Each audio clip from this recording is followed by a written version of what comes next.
Iniciamos, então, a programação com a palestra Paradigmas Urbanos do século XXI, do arquiteto e urbanista Willy Miller. Bom dia aos colegas que nos acompanham pelo YouTube, nesse dia ímpar do Conselho de Arquitetura com a cidade de Passo Fundo, marcando a inauguração do nosso escritório regional na cidade. Estamos nesse espaço fantástico do Prisma Espaço Geek. É um espaço que tem uma relação direta com a cultura e contribui com a relação da cultura e com a qualificação da cidade, e contribuindo, então, com esse momento e com esse evento. Chamo o arquiteto e urbanista argentino, residente em Barcelona desde 1985. Entre 2016 e 2018, foi diretor-geral do Plano Estratégico de Desenvolvimento Urbano Integrado da região metropolitana do Rio de Janeiro e das operações urbanas consorciadas em Fortaleza. Também é criador do WMA Willy Miller Architects, é diretor do Urban Sciences Laboratory, do Instituto de Arquitetura Avançada da Catalunha. Recentemente apresentou sua tese de doutorado em Ciências Urbanas na Universidade de Gênova, na Itália. Passo, então, a palavra ao nosso convidado. Seja bem-vindo, Willy. Muito obrigado pessoal que está de forma presencial e a que a gente está conectada online, que virou a nossa vida, né? Vão me permitir compartilhar a tela. Então, vocês vão me confirmar se estão vendo. Confirma? Aparece na tela a minha apresentação? Sim, aparece. Correto. Então, primeiro, agradeço mais uma vez ao pessoal de ACAU, e especialmente meu colega, amigo de há muitos anos atrás, o presidente Thiago Holzman. Muito obrigado, Thiago, pelo convite, por compartilhar essa nossa pesquisa, nossa investigação que a gente faz há muitos anos atrás no Instituto de Arquitetura Avançada da Catalunha, no IAC. Primeira coisa, vocês vão me desculpar pelo crime de falar com o meu sotaque e provavelmente muitos erros, a sua hermosa língua que é o português. Mas espero que seja suficiente o meu portunhol para vocês compreenderem o que vou apresentar hoje aqui. Essa é uma investigação que a gente começou há 6 anos atrás, no Laboratório de Ciências Urbanas, que eu dirijo, lá em Barcelona, e faz parte, como vocês veem nesse livro, faz parte da minha apresentação da minha tese, uma tese tardia, uma tese já de madurez, né? Que eu estou apresentando dia 29 de outubro na Universidade de Gênova. Quem sabe se o título já seria uma declaração de princípios, né? A tese, tal como vai ser apresentada em Gênova, se vai chamar Mais allá de la Resiliencia. E quem sabe se eu estou duvidando, mas quem sabe se eu chamaria contra a resiliência. E quem sabe se é provocação desde o início. Vamos tentar explicar por quê, porque não é uma provocação gratuita. Contexto. Nós assistimos a uma complexidade do fenômeno urbano como nunca, né? Como nunca tínhamos visto, né? Esse contexto, alguém pensou que a cidade provavelmente seja o maior invento da humanidade, com a escala que está cada dia mais adquire, né? Nós passamos do século XIX com 1 bilhão de pessoas, com uma imagem do espaço público, das infraestruturas da época, a realidade atual, 7 bilhões de pessoas morando no mundo, tá? Especialmente em cidades aproximadamente, na meados do século XXI, nós vamos ter aproximadamente 7 bilhões de pessoas morando em entornos urbanos, tá? Segunda ou terceira contexto, esse primeiro gráfico da esquerda demonstra que na primeira década desse século XXI, nós passamos a ter a maioria de pessoas morando em entornos urbanos que fora desses entornos urbanos. É um fato histórico. Nunca tínhamos acontecido isso. Quem sabe um dia uma catástrofe, uma circunstância diferente, volta ao contrário, né? Mas, por enquanto, é exponencial. Nós estamos em um crescimento exponencial das pessoas que entendem a cidade como um espaço de supervivência.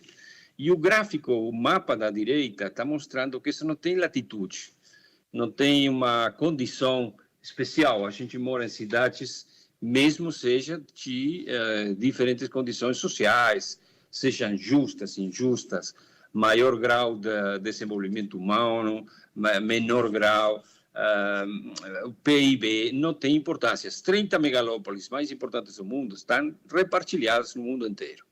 E esse é o cenário, né? O cenário hacia meados desse século seriam 10 bilhões de pessoas morando no mundo, com toda a problemática que isso traz. E, obviamente, superposto, uma das cambios de era tecnológica mais aceleradas de toda a história, né? Que está acontecendo, estamos realmente acontecendo no início de uma era tecnológica diferente, muito marcada, mas muito acelerada nessa transformação. Então, esse ensaio, né, que eu estou apresentando aqui, compartilhando com vocês, está baseado numa hipótese, né, que tem a ver com duas palavras. A primeira é paradigma, que eu vou explicar por quê, e a segunda é resiliência, né, como palavras que muitas vezes são mal usadas, são abusadas, o uso, né, muitas vezes em entornos mediáticos, entornos políticos, e às vezes fora do mundo técnico, que às vezes dificultam a compreensão do que a gente tem como desafio na frente. Tá? Essa imagem da esquerda é a imagem do final do século XIX, com vocês sabem bem que a iluminação pública das cidades estava baseada na tecnologia do gás. Tá? Foi uma grande transformação, permitiu um cambio de hábito imenso, né? A transformação da ideia de que antigamente à noite não existia vida urbana, existia Jack el Destripador, mas não existia vida urbana. E depois da iluminação com gás, as cidades mudaram, realmente mudaram, começou um hábito comercial, um hábito de ócio noturno e tal, que foi parte desse câmbio tecnológico a partir da Revolução Industrial. Só que, como todo modelo, os últimos 10 anos, quando aparece a bombilha elétrica, realmente foram os anos mais resilientes da indústria do gás. Isso é uma tese que está baseada nisso. Até que ponto as resiliências são positivas ou são negativas? E muitas vezes a tendência é pensar que a resiliência é um conceito neutro, que tem bondade.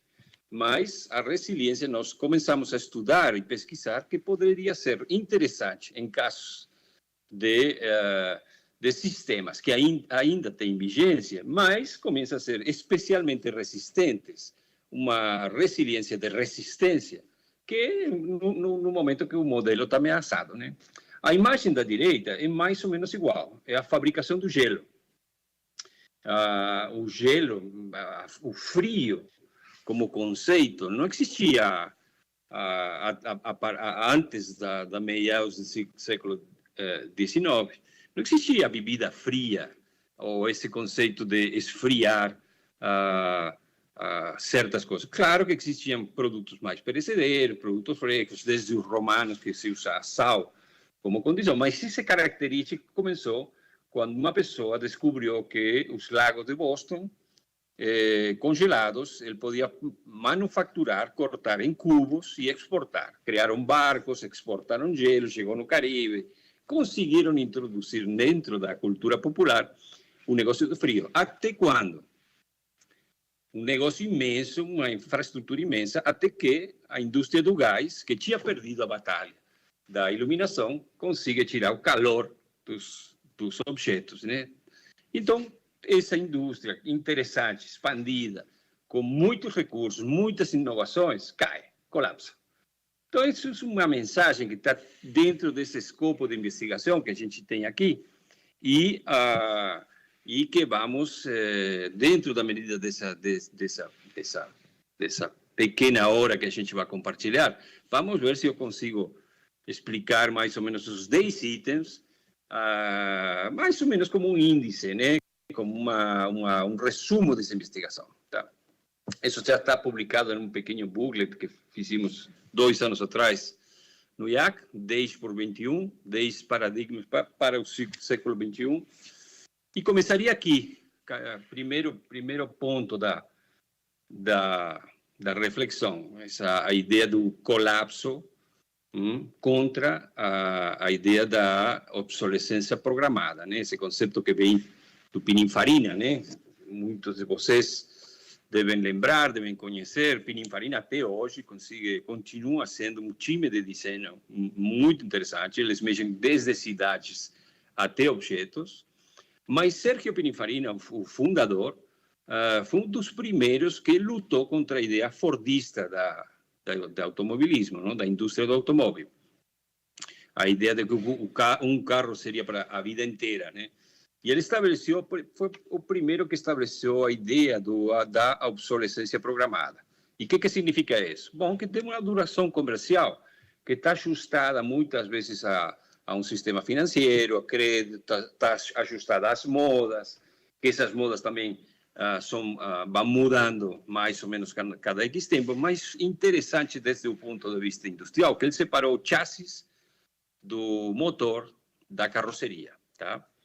E o que significa o chassis em termos urbanos, né? Qual que seria nossa comparativa em termos de obsolescência programada? Claro que nós estamos tirando atividade dessas autopistas urbanas. O caso do Minhocão é um caso paradigmático, né? Nós temos essa pequena intervenção, esse tacticismo, essa pequena intervenção tática de certos dias na semana nós conseguimos andar. Mas continua sendo uma pequena resiliência de um modelo que aparentemente está obsoleto. Esse senhor que aparece aqui, Salvador Rueda, nós colaboramos muito com ele, ele foi até 2 anos atrás o diretor da Agência de Ecologia Urbana de Barcelona. E claro que um dos mais importantes pessoas que está analisando esse chassis urbano, essa estrutura urbana, obviamente relacionada com o que é cheio e o que é vazio, e por onde que circula, como circulam os objetos, fluxos, mercadorias, pessoas, carros, etc. Né? E ele está tentando estruturar com a ideia da supermanzana, né? Essa nova ideia de superbloco, tirar as ruas cada 3 blocos, por exemplo, Barcelona se prestaria muito bom para esse experimento, mas continua sendo uma resiliência do modelo. Barcelona, evidentemente, é muito resiliente. Mas o que acontece quando a gente olha essa imagem aqui? A imagem da esquerda é uma imagem reconhecível, né? Ainda não está o asfalto, mas a gente continua entendendo o que seria o cheio, o que seria o vazio, e qual seria o espaço onde que a gente se movimenta, flui. E continua sendo uma regulação ortogonal, às vezes diagonal. Mas o que acontece com a imagem da direita? Quando a gente só coloca o prédio, né, o construído. Por quê? Porque esse diagonal, a gente tem uma ameaça nesse sentido, né? Essa ideia da resiliência, muito bem, mas está coexistindo com outra tecnologia que já não precisa nenhuma semáforo, não precisa farol, não precisa esquina, não precisa... Vá ponto a ponto na maneira mais eficaz. Então, é isso que a gente está analisando, como como esses anos de coexistência entre 2 modelos, um deles vai entrar em obsolescência, vai colapsar, e como está surgindo outro. Né? Muitas vezes observamos as cidades como se não fossem a obsolecer nunca. E seria, desde o meu ponto de vista, um completo erro, né? Porque nós deveríamos analisar o que está acontecendo com toda essa tecnologia. Obviamente, até o absurdo, né? Este seria uma imagem, talvez para os mais maiores, né? Star Trek, quando se teletransportavam. Então, quando o fim da velocidade, né? Quando já não existe essa temporalidade da mobilidade, quando desaparece e aparece no mesmo segundo, qual seria o fim das infraestruturas, né? Então, a gente está analisando em vários conceitos, infraestrutura, por exemplo, contra o câmbio climático, duas agendas completamente distintas, duas agendas muitas vezes solapadas, em overlapping, muitas vezes em direções contrárias, né? Esse senhor que está aqui se chama Stephen Emmon. Ele fez com a BBC, fez um documentário muito interessante que se chama 10 Billion People. Recomendo muito a visão, porque basicamente está planteando um câmbio de hábito. Qual que seria a lógica contra a ameaça climática? Bom, uma maneira seria resistir, né? Fazer um exercício de resistência. Projeto de Nova York contra os furacões e esse Big U, né? Esse parque, esse buffer, a modo de grande muro, né? De contenção para esse buffer de transformação para amortiguar o impacto dos... Seria uma ideia da cidade da resiliência, mas o que acontece? Muitas vezes estamos em uma situação distópica entre um hipotético colapso muito abstrato, muito longe, muito anunciado, mas muito além das nossos interesses reais, ao mesmo tempo que a gente está sofrendo desastres dia a dia, né?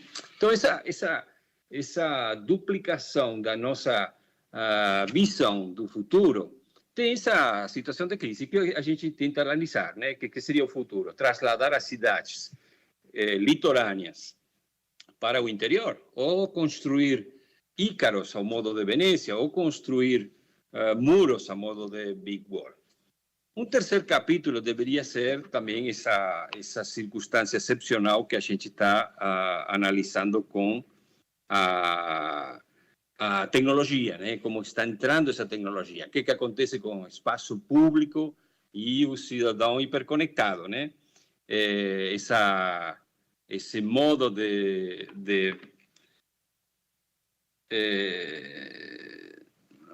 minha câmera está desligada. Alguém me está falando que a minha câmera está desligada, mas é o único jeito. Vocês estão vendo bem minha apresentação? Me confirma, por favor. Não. Sim, Vili. Tá, não consigo colocar, a apresentação está certa, mas não consigo colocar a minha câmera. Desculpa por isso. Então, continuo. Essa duplicação, essa doble vida entre participar de um espaço público tradicional, a nossa pertenência milenária, né, ao espaço público, caminhar, encontrar-se, faz parte da nossa vida em termos urbanos, né? Mas, ao mesmo tempo, estamos conscientes ou inconscientes, dando uma aceitação, às vezes em forma de like, porque fazemos parte desse posteio, né, no Instagram, outras vezes é completamente inconsciente, porque estamos sendo controlados, né? Somos parte de uma IP, em algum movimento, em algum mapa, por exemplo, esse mapa, geramos uma quantidade de informação, às vezes consciente, outras vezes inconsciente, às vezes premeditada, outras vezes não, ou ilegal, mas construímos um mundo virtual da nossa mobilidade, da nossa uso da cidade. Esse seria um mapa de Instagram, um dia do verão aqui em Barcelona, né? Que dá para perceber a Sagrada Família, Camp Nou, as Ramblas, Passeio de Graça, a praia, né? Quais que seriam os posteios que a gente faz em um determinado momento em Barcelona, né? Mas o que acontece? Interessante essa reflexão. Na pandemia, que foi uma condição global, afetou a qualquer lugar do mundo, qualquer lugar do planeta, sem condição de mais avançado, menos avançado, afetou todo mundo. E todas essas ferramentas que a gente tinha avançado, tinha previsto que serviriam, não serviram para nada. A gente passou de um dia para outro de fazer um uso normalmente coletivo da cidade passou a ser um uso individual. De uma experiência simultânea com outras pessoas, passou a ser uma condição sucessiva, um detrás do outro, eu depois de você. E, finalmente, passou a ser também uma relação descontínua, né? O espaço ficou desligado, o nosso espaço de relação completamente desligado. As próprias tecnologias ajudam, né, nessa desligação física das pessoas. Temos classes online com pessoas que estão a 3 metros um do outro. Essa sensação de absurdo, mas isso que aconteceu. A cidade virou intermitente, não contínua. A quarta capítulo dessa apresentação tem a ver com as mudanças em termos de produção, né? A tecnologia está mudando o sistema produtivo e afeta claramente o sistema urbano. Essa cidade produtiva contra essa ideia de from Pito to Dido. From Pito to Dido tem uma explicação, product in, trash out, que era a velha lógica das cidades, os produtos que entram, o lixo que sai, contra uma lógica mais coerente com a etapa tecnológica, que seria data in, data out. Isso que significa que realmente a única coisa que entra e que sai é informação. E tudo começa a ser elaborado e produzido dentro de entornos urbanos. Então, produzem situações críticas ou interessantes, de alguma maneira são reativos contra os quais a gente tem que começar a pensar de novo, né? Essa pessoa que está aqui é Neil Hersenfield, diretor do Center for Bit and Atoms del BIT, grande colaborador do IAC. Nós fundamos junto com ele a rede de Fab Labs. O primeiro Fab Labs foi o nosso Fab Labs em Barcelona, que a gente começou a trabalhar dentro da produção de desenho, começou a trabalhar com máquinas. Começamos a fabricar objetos, começamos a pensar em termos de fabricação, com um paradigma interessante, que seria a possibilidade de fabricar peças únicas em série, porque quase todos esses elementos são fabricados uma vez, com materiais locais, mas aproveitando um open source de planos que existem no mundo inteiro, que cada um faz um download e imprime. Então, essa mudança conceitual de hábitos, econômica, produtiva, afeta especialmente o território urbano. E a gente não tem muito como entender o que significaria esse tipo de fábrica, né? Um quinto capítulo deveria ser essa relação entre o metabolismo urbano e esse crescimento, né, que estamos assistindo, produto dessa invasão de pessoas que estão chegando na cidade. Desde esse ponto de vista, existe uma reflexão interessante, né? Cada vez mais a ciência está ajudando muito a resolver um problema de artificialidade do natural. Esse seria um paradigma interessante. Muita ciência e muita indústria investe tempo e recursos para descobrir quais seriam as melhores condições de fabricar de forma artificial natureza, e especialmente natureza urbana. Como seriam esse tipo de líquenes, às vezes hongos, às vezes sistemas especiais de materiais orgânicos que absorvem uma maior quantidade de CO2, etc., etc., etc. Muitos de nossos institutos estamos trabalhando nessa linha. Ao mesmo tempo que coexistimos com vamos falar assim, a resiliência da indústria do gás, né? Que seria o modelo anterior, que, claro, é resiliente, tenta mostrar que o modelo resiste. Por exemplo, a grande intervenção do Highline, um projeto fantástico, mas que, evidentemente, desde um ponto de vista de transformação das cidades, provavelmente colapsará, porque não temos como repetir Highlines dentro de cada cidade. Não passa a ser um elemento de referência monumentalista, mais estético mais que ético, né? Quem sabe se no futuro esse tipo de parques urbanos tem mais a ver com um huerto, né? Como se fala huerto? Uma horta. Por quê? Porque provavelmente deveremos utilizar muito bem os recursos do solo que a gente tem em meio dos bairros, em meio das cidades, para produzir muito mais. Vili, por favor, a tua tela parou de compartilhar. Porque deve ser um vídeo que vocês... Agora sim? Não, ainda não. Vamos voltar. Ainda não. Não? Não.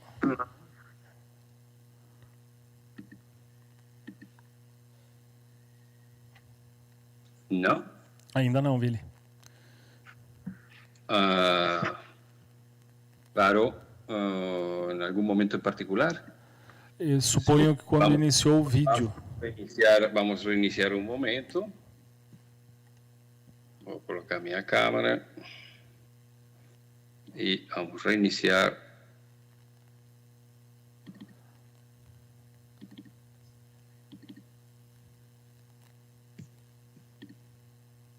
Vocês me confirmam se agora sim. Aqui para nós aparece a tua tela de apresentação.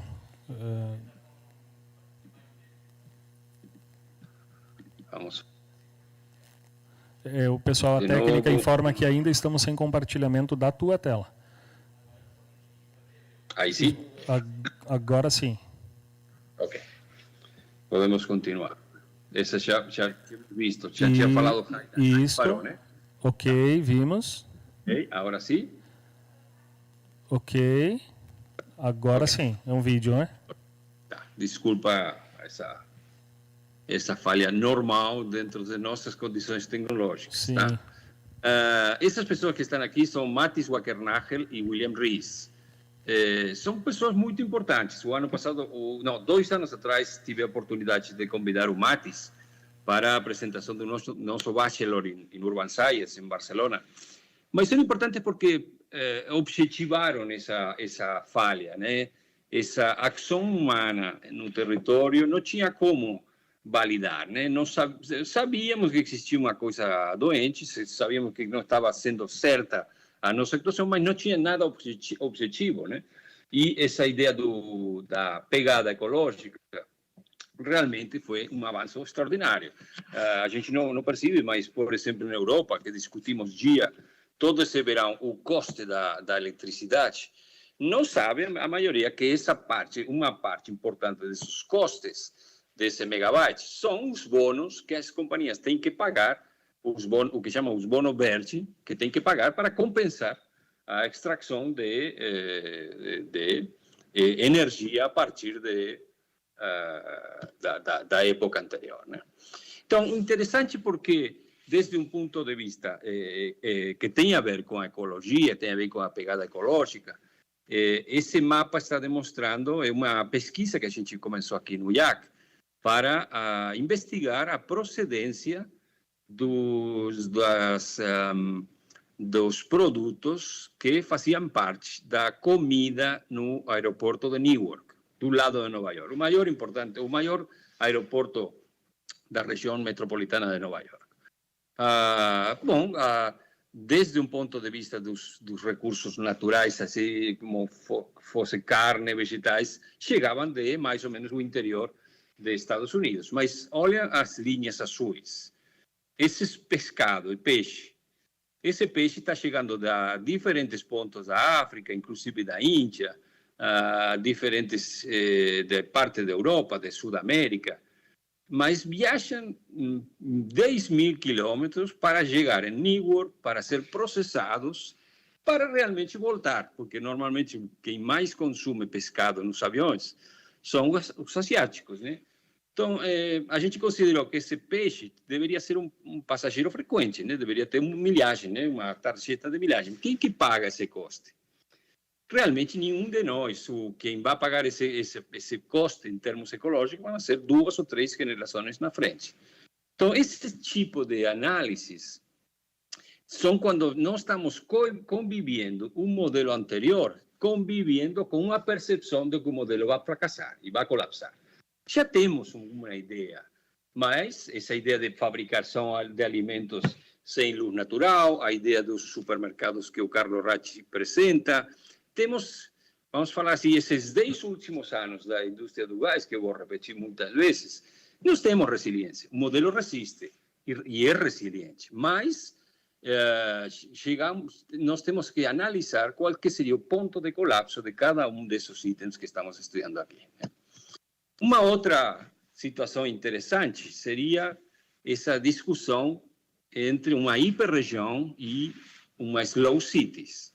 Uma discussão, uma velha discussão, começa no meados do século passado na Europa, a discussão italiana alrededor da città lenta e das slow cities, que passou para o slow food, e se criou todo um movimento contrário a essa exageração das dimensões da cidade. E com um benefício óbvio, né? Uma maior intensidade das escalas humanas, maior interrelação entre pessoas, essa ideia da cidade das 50.000 pessoas se convirtió também em objeto de desejo político, né?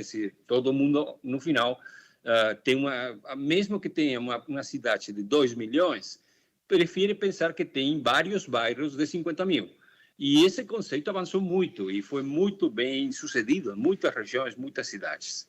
Criaram esse conceito de identidade de bairro, de escala menor, tiraram essas vias de mobilidade rápida e tal. Mas o que acontece? Ao mesmo tempo que a gente percebe o benefício dessa qualidade, com ciclovia, com rua para pedestre, com esse carro mais lento, com essa estrutura urbana muito mais verde, ao mesmo tempo, ninguém quer tirar nem abrir a mão de essa proximidade com as grandes infraestruturas de transporte, nem com outras.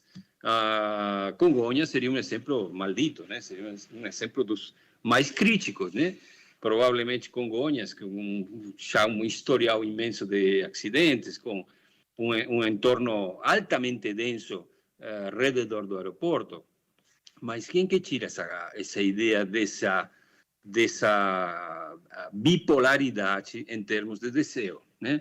Então, nós tentamos comparar isso em termos de desenho. O que tem essa slow city, o que tem de vantagem essa hyperregion, né? Essa hiperregião. E veíamos que, afinal, a gente quer as duas coisas. Então, a pergunta que a gente se faz, se o modelo resiste ou não, seria fácil, seria possível, em termos de pensamento de desenho urbano, fazer um sistema que a gente possa chegar caminhando no aeroporto? Quem sabe? É um desafio.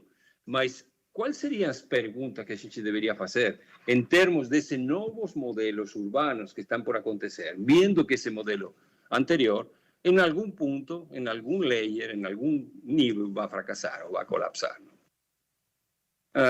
Uma carpeta interessante seria, quem sabe, mais óbvia, né? Porque talvez esse capítulo merece uma análise desde um ponto de vista, quem sabe, não arquitetônico, não urbanista. Mas é interessante señalar ou deixar constância, né? Essa ideia do controle ou do poder remoto, né? Esse poder abstrato, o poder dos estados, em contra dessa proximidade da gestão urbana, né? Benjamin Barber, que morreu há pouco tempo atrás, escreveu esse fantástico livro Silos prefeitos governaram o mundo, né? Desculpa? ¿Se ve? ¿Todo correcto? Vili? Sí, ¿Sí? Se ve. Adelante. Desculpa. Benjamin Barber planteou esse debate em termos inclusive criou o grupo, foi a origem do grupo das 40 cidades, né? O C40, né? Que hoje em dia continua e muitas cidades já vão intercambiando liderazgos e planteando soluções e propostas. Mas a ideia interessante é essa mancha, né? Essa mancha que ninguém poderia distinguir, poderia ser Tóquio, poderia ser alguma cidade litorânea de Estados Unidos, talvez da Ásia, poderia ser, não é Rio, porque não tem a laguna, a Baía de Guanabara, mas poderia ser qualquer lugar do mundo densamente poblado. E a gente imagina, ok, mas quem que governa esse lugar? Quem que governa esse território real, em termos de real? Independentemente das fronteiras, independentemente se esses são dois países, independentemente se esses são 3, 10 ou 15 cidades, realmente estamos avançando hacia um sistema de governança que vai mudar. Porque talvez essa distância com esse poder remoto dos estados tenha a ver com alguma aspiração ideológica, política, na velha tradição, na velha acepção dessa ideia, que herda, de alguma maneira, aquilo que vem dos impérios, etc. Mas está acontecendo uma coisa que tem a ver pouco com a política, que tem a ver muito com a gestão, que tem a ver menos com a ideologia e cada vez mais com a eficiência. Então, está acontecendo, talvez estou falando sem contextualizar, quem sabe se em um contexto mais latino-americano, as minhas palavras provavelmente não seriam certas, mas em um contexto global, que mais ou menos estou enfocando essa apresentação, isso está acontecendo. E devemos tomar medida dessa ideia, né? Essas duas formas de entender o território e essas duas maneiras de operar, porque provavelmente parte da discussão que tem a ver com a política e com a nossa participação como atores políticos tem a ver com essa separação de conteúdos. Um capítulo que já chegando no final, eu gosto muito de explicar, porque talvez seja o que mais afeta a nossa, de uma forma muito direta, muito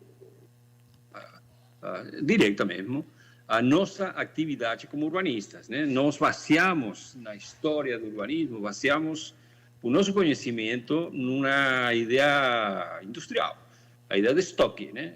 Estocamos dados, sabemos quantos carros passam por ano, entendemos aeroportos de uma maneira muito fácil de quantos passageiros por ano, dimensionamos coisas em função dos rádios. Sin embargo, as tecnologias estão acontecendo uma mudança radical. Eu chamei assim, olvida de recordar, né? Forget to remember. Por quê? Porque os dados em tempo real precisam de esquecer de 3 segundos em 3 segundos, porque a informação é nova, a informação é dinâmica, o contexto mudou, a qualidade do dado é diferente. Então, essa mudança está afetando tudo, né? Nós baseamos esse contexto numa cidade tradicional, em termos dessas acumulações de conhecimentos, estoque de conhecimentos, passamos para um sistema completamente, absolutamente novo, né? Os carros sem condutor vão recebendo essa informação e, obviamente, tem que esquecer. Não funcionaria nunca com estoque de dados, né? Porque seria um acidente atrás de outro. Eles funcionam com dados dinâmicos e isso dá uma mudança radical da nossa forma de entender e desenhar ou planificar as cidades, né? Ao mesmo tempo, dentro dessa nova linha, estão saindo, assim, dia a dia saem novos sistemas de mobilidade. Não temos legislação normativizada para esse tipo de coisas. Temos, não sei como se chama em português, patinetes, mas aqui seriam patinetes, patines. Temos, obviamente, todo tipo de bicicleta elétrica, não elétrica, todo tipo de motociclos. Teríamos essas rodas que só existe a roda e funcionam como uma unidade móvel. Temos uma infinidade de sistemas. E nesse caso, estou apresentando aqui a Green Wheel, que é aquele invento do Carlo Ratti, de seu The Sensable Lab, que a roda da bicicleta não só funciona como uma roda física, sino também é um hub, é um hard disk que acumula informação para poder usar em termos da cidade, né, em tempo real. E acontecem paradigmas de desenho que tem a ver com isso, né?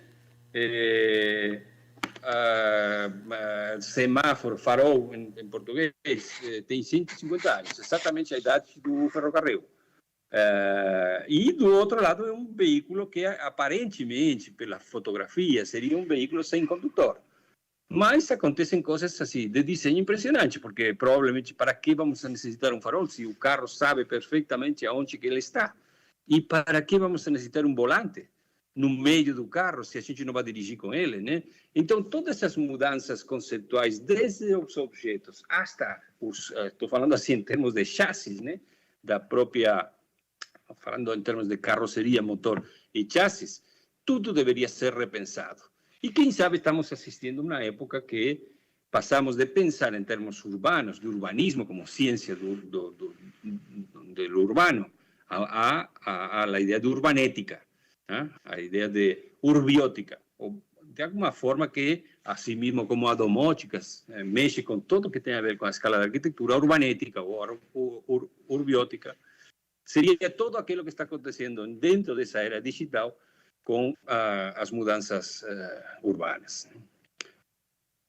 O número 9 disso tem a ver com provavelmente uma leitura fora da nossa disciplina, né? Essa ideia do urban planning, do jeito tradicional que a gente estuda nas escolas de arquitetura e urbanismo, em contra desse bottom-up que está acontecendo dessa forma informal de participar, que é dando likes, porque não existe outra maneira, né? A maioria da população dá palpite, dá likes ou unlikes, né? Signo negativo, signo positivo. Por quê? Porque a gente acumulou realmente um conhecimento sobre a cidade milenário, desde as primeiras fundações do que nós consideramos já cidade, passando pelos romanos, a ideia decimonônica de Barcelona como uma ideia, um conceito de cidade, a ideia da cidade moderna, né? A cidade de Brasília, no caso, seriam arquetipos da nossa cultura em termos de aprendizagem com o urbanismo. Sin embargo, está acontecendo um fenômeno interessante. Essa é uma fotografia da manifestação do 15 de maio de 2011, né? Aqui tem um erro, em Madrid, em Portugal. Essa manifestação foi histórica em termos de vários motivos. A partir dessa manifestação surgiram partidos políticos, caso de Podemos na Espanha, surgiram várias temáticas que colocaram na agenda temas que não existiam, mas não eram visíveis em termos de planificação, a cidade de gênero, a cidade justa ou injusta, excluente ou não, a brecha em termos de espaço e ocupação urbana, etc., etc., etc. Esse 15 de maio foi chamado em muito poucas horas pelo WhatsApp e pela internet. Realmente não se convocou, não foi uma coisa premeditada, foi uma reação espontânea, porque, de alguma maneira, está faltando uma integração, está faltando uma forma de integrar essas aspirações sociais dentro do futuro que esse pessoal pensa que deveria ser a sua cidade. Para isso, temos já umas potentíssimas ferramentas tecnológicas que ajudariam muito na interface. A gente deveria criar muitas mais interfaces em colaboração, evidentemente, com as associações, com as comunidades, mas, ao mesmo tempo, estamos convivendo com uma velha sistema, né? Aquelas assembleias, aquelas coisas que têm um ponto naif e que funciona a maioria das vezes como uma validação manipuladora, né? A maioria das vezes, inclusive fora de qualquer latitude. Não estou falando de Latinoamérica, que pareceria uma tradição já estabelecida, né? Essa falsa comunicação com a comunidade para tirar uma avaliação para qualquer tipo de projeto. Desculpa essa forma de expressar. Mas acontece aqui também, na Europa e em muitos lugares, né? E para quê? Precisamos objetivar essas aspirações, precisamos que eles também participem de umas decisões em termos objetivos para depois trasladar aos especialistas essas responsabilidades, mas fixar quais seriam esses ingredientes, esses indicadores que poderíamos, em termos estadísticos e em termos de aspirações, agregar muito mais racionalidade e objetividade que um like ou um unlike. E último, há um capítulo que realmente tem a ver com a contradição que nós assistimos permanentemente e quase até surpresos, né? Eu chamei isso de, imagino que muitas pessoas lembram da famosa película de Stanley Kubrick, não? Odisseia no Espaço, e essa relação entre o ordenador central, o computer, HAL 9000 e Dave, não? Por quê? Porque estamos assistindo com a mesma tecnologia, a mesma fábrica, os mesmos lobbies de interesses das smart cities para uma desconexão, seria o caso da maior quota, grau de autossuficiência que nunca tivemos. Com a mesma tecnologia, a mesma marca, estamos sendo observados de uma maneira extraordinária, como nunca aconteceu, controle absoluto de todos os movimentos que geram multas, que geram infrações, que geram, enfim, uma forma sistemática de controle como nunca tínhamos assistido na história da humanidade. E essa é exatamente a mesma tecnologia. Então, para concluir, e acho que mais ou menos estamos chegando no ponto final, para deixarmos mais um espaço às perguntas, um epílogo. Eu concluí também aqui com uma advertência, né? Depois disso, o quê? Que vem? Estamos pensando essas novas gerações de pessoas mais jovens, pessoas que nasceram já nesse século, pessoas que estão nascendo agora, que provavelmente vão a crescer dentro de uma era tecnológica absolutamente distinta, como fomos formados para planificar. Eles vão se encontrar com um mundo realmente com os paradigmas de cambio paradigmático absolutamente graves, realmente graves.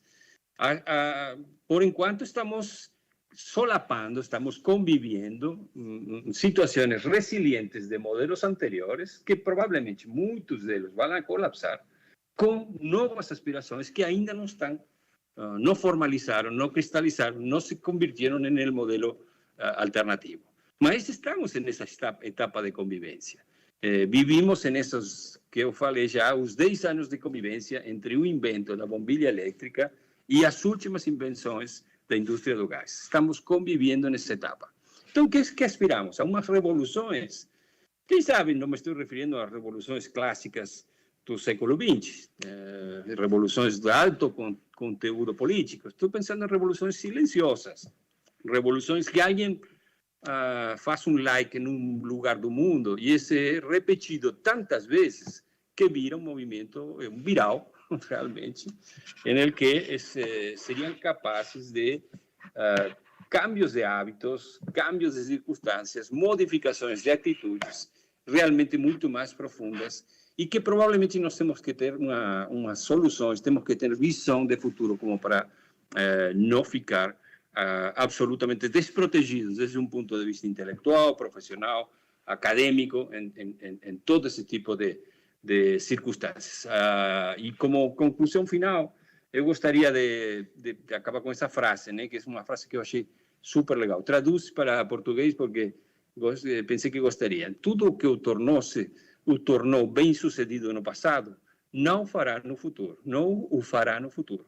É uma frase de Leo Pratt, que é CEO de Hewlett Packard, former CEO de Hewlett Packard. Espero que tenham gostado, ao menos que fiquem curiosos com essa apresentação que eu fiz e dou a palavra para todo aquele que queira fazer alguma pergunta. Muito obrigado. Vili, obrigado pela tua fala, fantástica a tua apresentação. Nós temos nesse momento aproximadamente 400 pessoas nos acompanhando pelo YouTube. E temos 2 comentários, um do colega arquiteto, o professor Marcos Antônio Leite Frandoloso. Excelentes contribuições. As pesquisas do LAC são referências para as minhas aulas, esse material que você apresenta. Temos também um comentário da colega arquiteta, professora Rosa Maria Locatelli Calil, dando bom dia a todos e emocionada por estarmos discutindo arquitetura e urbanismo no âmbito global a partir de Passo Fundo, que é a cidade nesse momento onde estamos, Vili. E também temos uma pergunta, que como o senhor percebe ou entende que se dará a relação das pessoas no espaço urbano pós-pandêmico? Bom, muito interessante. Esse é um debate que está muito agitado ultimamente, né? Porque uma das primeiras conclusões dessa pandemia global, uma coisa que a gente deve pensar e repensar muitas vezes, foi uma perda de liberdades individuais, assim, recorde. Em muitos lugares do mundo perdimos uma condição de liberdade pessoal.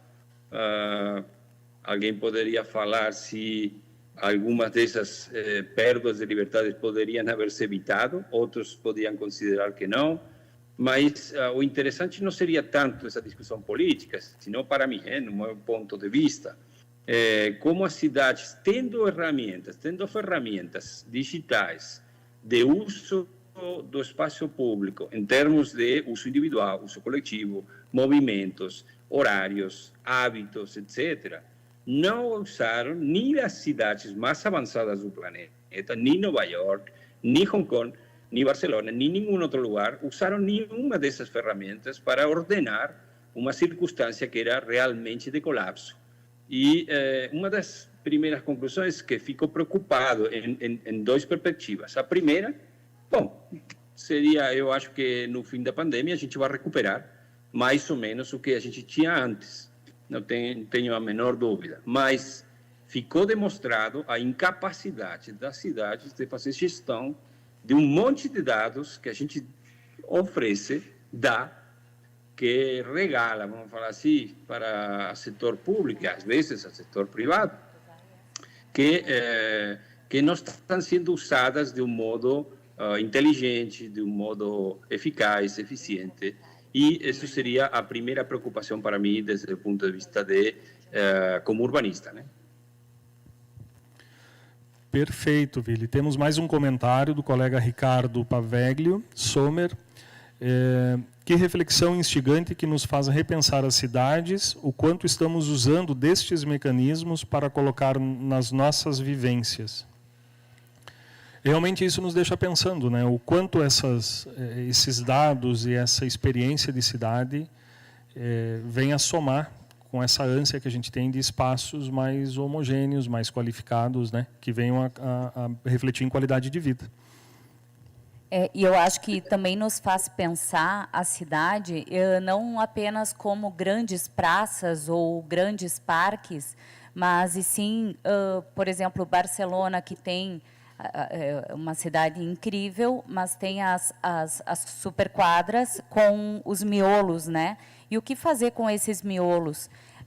Em cidades normais, digamos assim, não como Barcelona, os vazios urbanos.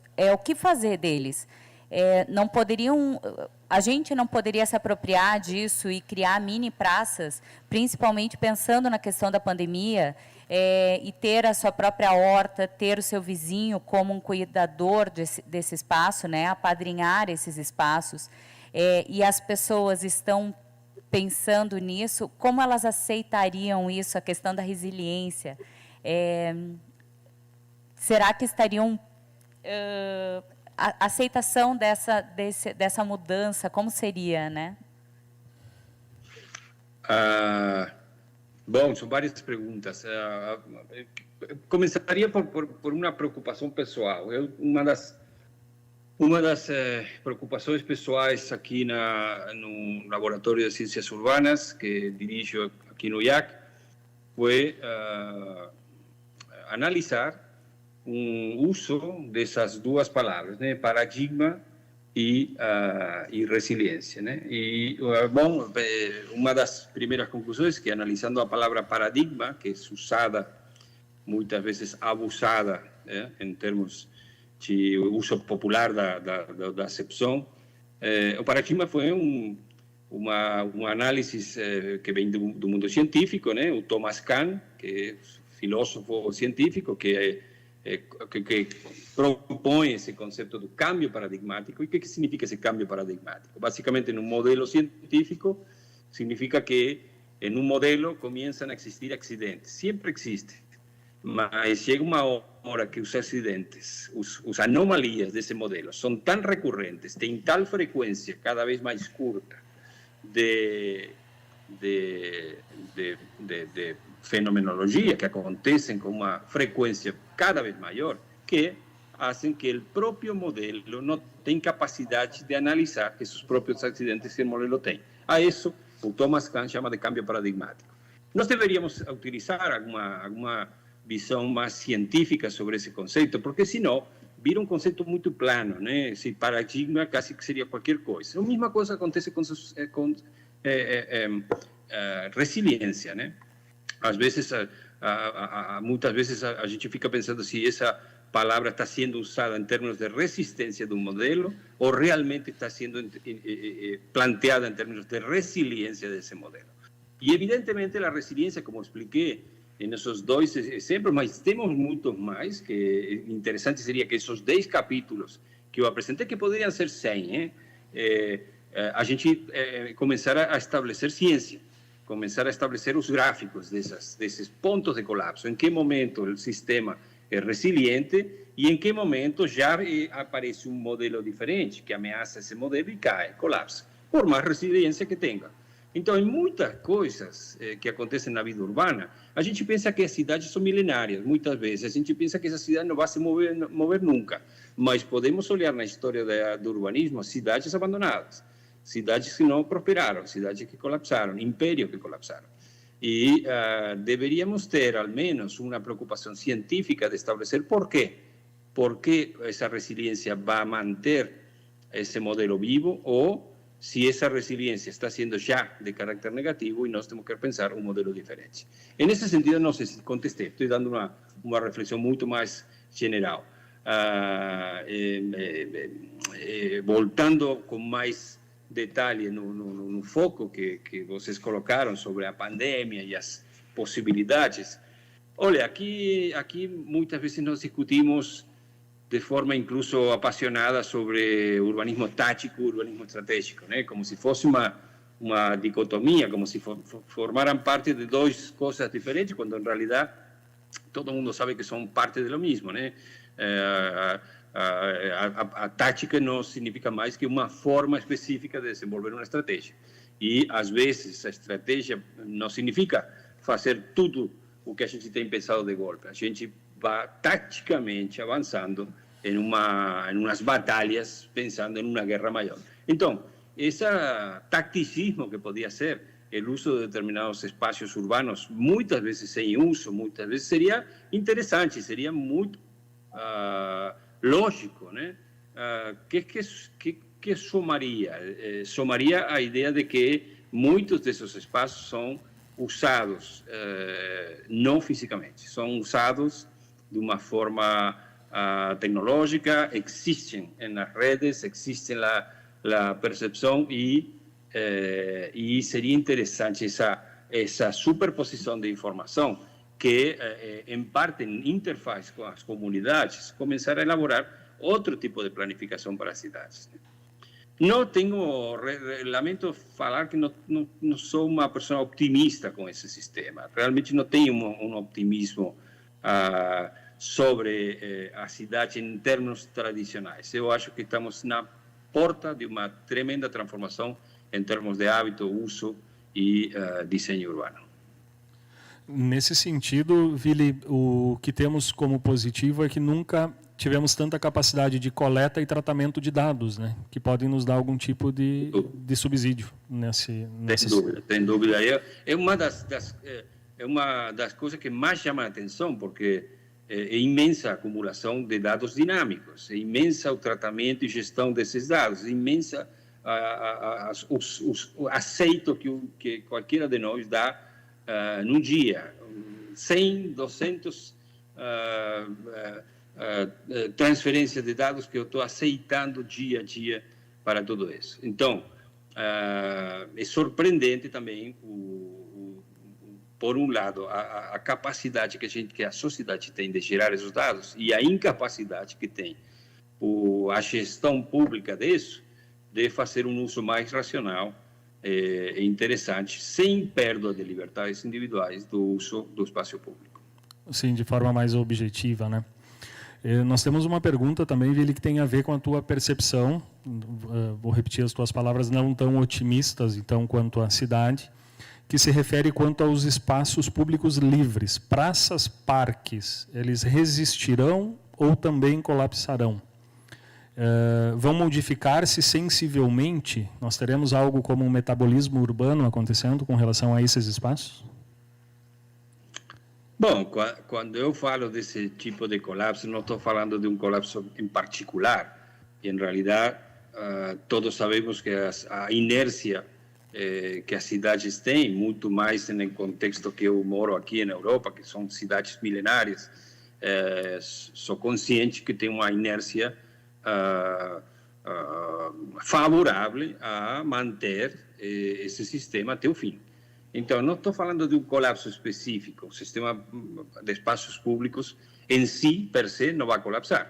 A minha ideia é pensar se esse aumento do efeito invernadeiro no planeta e o consequente aumento do nível de água do mar, essas cidades litorâneas têm um panorama de afetação, quem sabe eu não.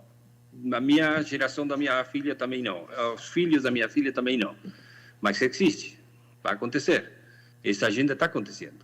Então não vai parar, não vai a ir para menos, né? Só que a gente tem essa dicotomia, pensa que por uma parte está muito longe um colapso e aceita de uma maneira natural os desastres cotidianos, essas anomalias recorrentes do modelo, de uma forma que como menos seria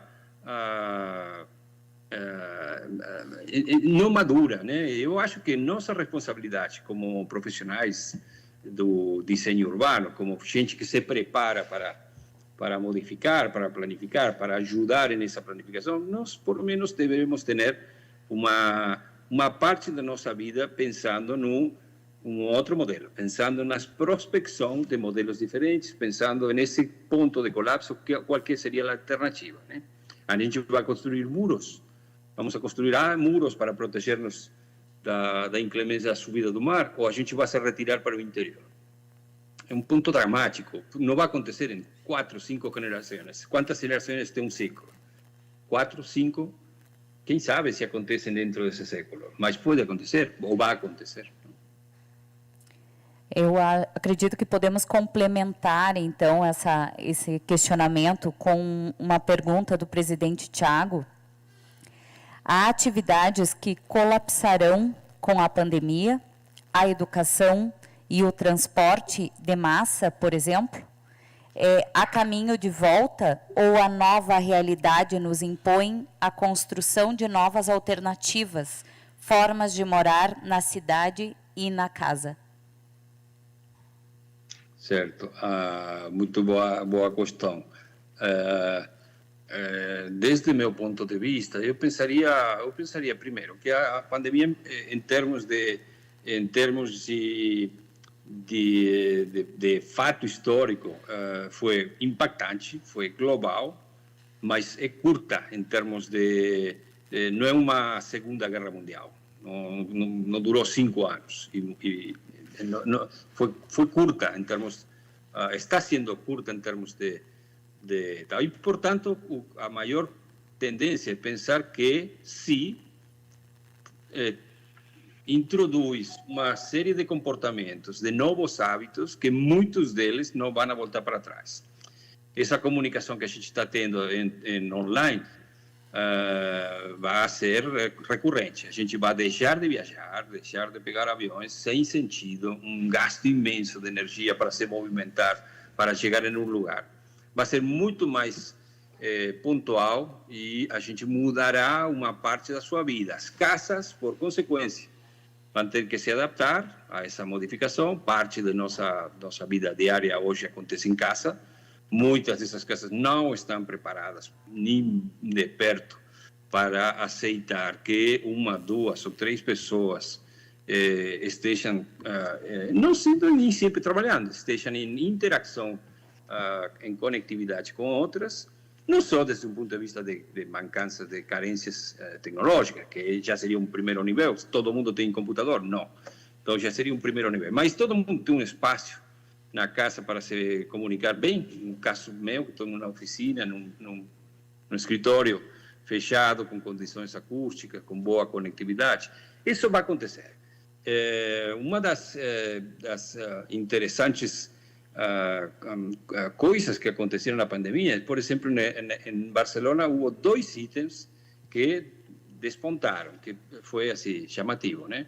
O primeiro, a venda de plantas. Ou seja, foi uma coisa que começou a se analisar, saiu em todos os jornais, que o pessoal comprava plantas, que nunca tinha comprado plantas para ter em casa, e a gente comprava plantas.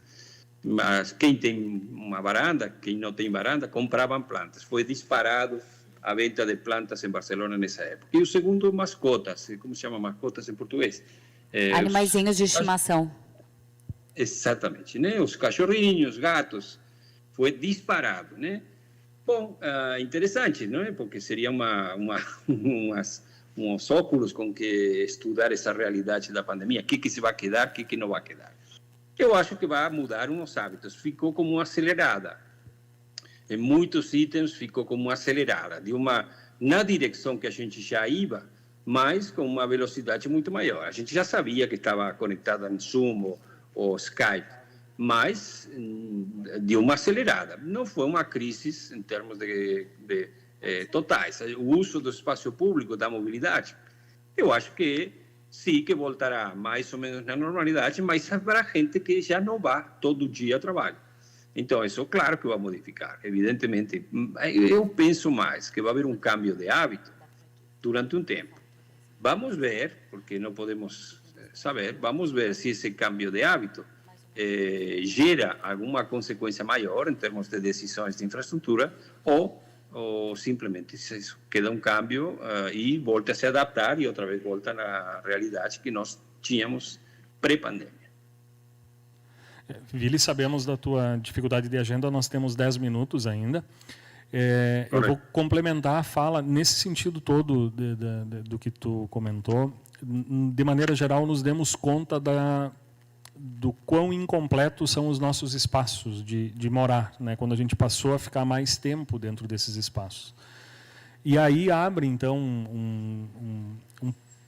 um espaço muito amplo para o papel do arquiteto, porque até agora, logicamente, discutimos a cidade, né, e a questão do urbanismo com esse compromisso, mas dentro dessas casas, né, dentro dessa nova rotina, e que sim, concordamos que muito dessa rotina está estabelecida, não voltará ao que era anteriormente.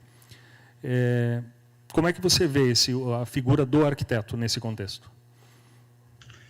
Bom, parte da minha preocupação, o IAC realmente seria um instituto com essa preocupação permanente, né, sobre o rol que tem o profissional arquiteto urbanista dentro dessa sociedade, né? Assim como era muito fácil de entender o rol que exercia um arquiteto urbanista no meados do século passado, depois das duas guerras, é muito mais complexo entender a nossa missão, por vários motivos. Eu já expliquei alguns. Essa perda de confiança da sociedade no arquiteto, muitas vezes com razão.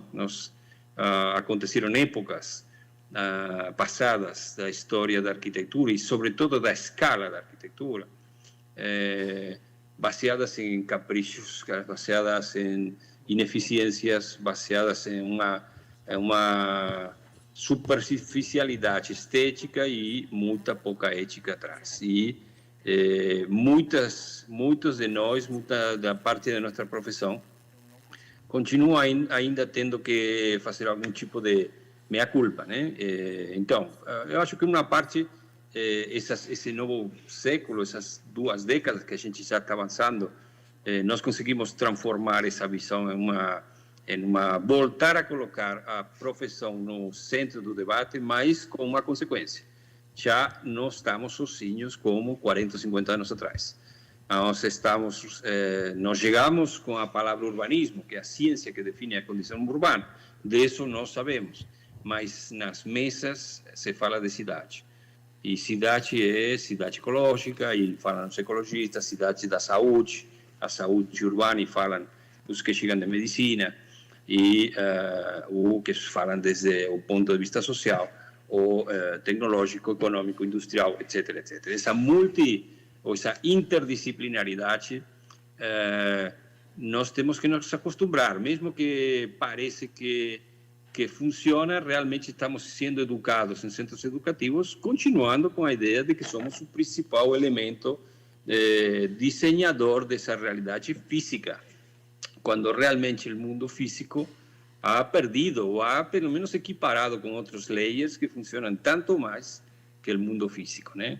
Então, eu acho que uma das 2 ou 3 questões, só para finalizar aqui. A primeira seria em relação com a educação. Eu acho que aí é muito importante insistir em um cambio de modelo educativo. Nós llevamos 20 anos com uma maestria lançada em Barcelona, basicamente pensando na introdução das tecnologias na nossa área profissional, e esse cambio de atitude com respeito à nossa participação nos desenhos e essa colaboratividade que a gente tem que ter, mas sou muito consciente que ainda as grandes escolas de arquitetura do mundo continuam educando sobre a base de um modelo muito autorreferencial, muito de autor, muito da presença e da expressão artística da nossa, que não se deve perder. Não falo nada que tenha a ver com reduzir a nossa capacidade. Nós aportamos isso para a comunidade, mas deveria ser, em termos urbanísticos, um toque de atenção da como preparar esses profissionais para se incorporar em uma visão que a sociedade ache muito mais interessante, necessária e justa. E o segundo tem a ver com a nossa capacidade. Alguém sempre fala que os arquitetos urbanistas sabem muito pouco de muitas coisas, né? E a diferença do científico, que sabe muito de poucas coisas, né? A gente tem uma visão geral que é baseada em um humanismo, a maioria das vezes tem uma formação cultural forte, e isso ajuda muitas vezes como interligação, mas não somos como pretendemos muitas vezes os diretores da orquestra. Isso já mudou. Então, quanto antes a gente se adapta a um cambio desse tipo de modelo em um sistema,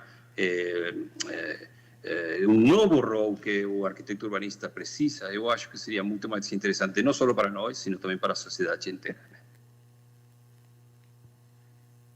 Mais uma pergunta, então, da Rosa Maria Locatelli. 5 minutos, ok?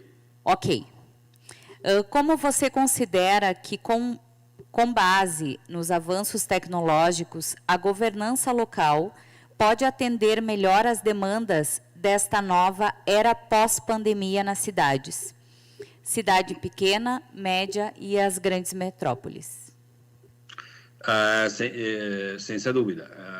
A pandemia evidenciou essa relação com a proximidade dessa gestão, que não é poder, não é só uma condição. Eu acho, já coloquei na minha apresentação, eu acho que transcende a nossa definição ideológica, política, da nossa presença como ator dentro da sociedade. Não, tem a ver muito além disso, tem a ver com a gestão, tem a ver com a eficiência, tem a ver com a proximidade, com a percepção visual de que esse pessoal, liderado por alguém, com uma equipe técnica especial, sabe mexer com um instrumento, né, que são as cidades.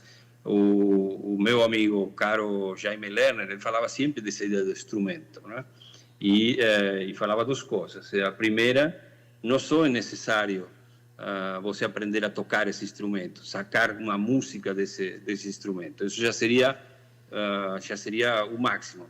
O mais importante é que pelo menos você sepa afiná-lo.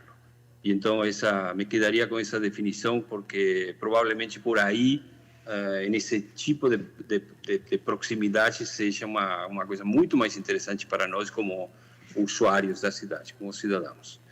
Muito obrigado, pessoal. Eu tenho que ir embora porque vou para Barcelona, estou aqui em Madrid. Digo unas palabras en español para saludar. Querría agradecerles la invitación, querría agradecerte, Tiago. Nos conocemos hace casi 20 años y hemos estado cruzándonos a un lado y al otro del charco, y te quiero agradecer el haberme invitado para inaugurar esta palestra. Les deseo una sesión muy buena, que sea una buena discusión, que sea una buena sesión de trabajos. Hasta la próxima. Obrigado, Vili. Temos inúmeras perguntas, encaminharemos para você para uma possível resposta de forma oportuna, via chat. Agradecemos imensamente o nosso convidado, o arquiteto Vili Miller. Faremos nesse momento um breve intervalo, retornaremos em 10 minutos para uma conversa sobre o local onde o evento está acontecendo e a relação entre a arquitetura e a contribuição para a educação ou a formação de leitores. Obrigado a todos.